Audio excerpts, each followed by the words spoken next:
You have a job or education. If I were running for president, exactly what I would do would be this.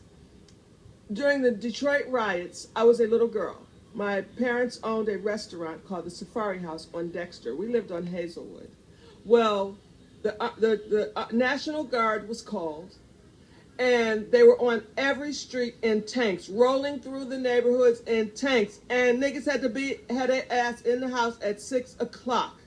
They was not playing. My mother wanted to run across the street one time to get some ice from a neighbor, and the National Guard was outside, and they on a loudspeaker said, "Get back in the house now."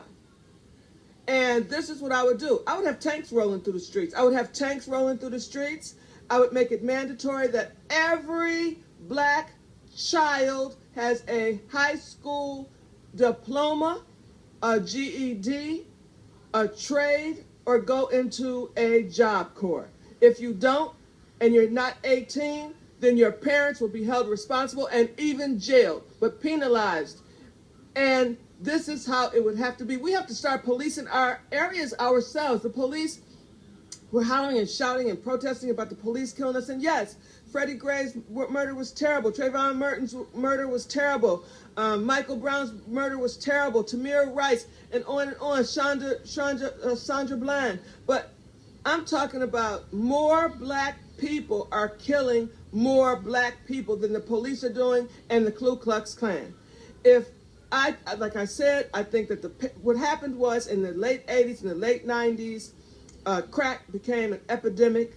All these people had these crack babies. They felt like their children were fine because they had 10 fingers and 10 toes. Turns out they have mental issues.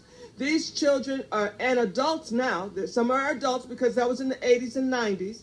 They're adults, but they're killing, they're raping, they're robbing. They don't know anything about what life is supposed to be. They don't care about the consequences of life. Some of them are even saying, "I'm ready to die." And they're 19, 17, 18, and haven't lived any life at all, never been anywhere, never done anything.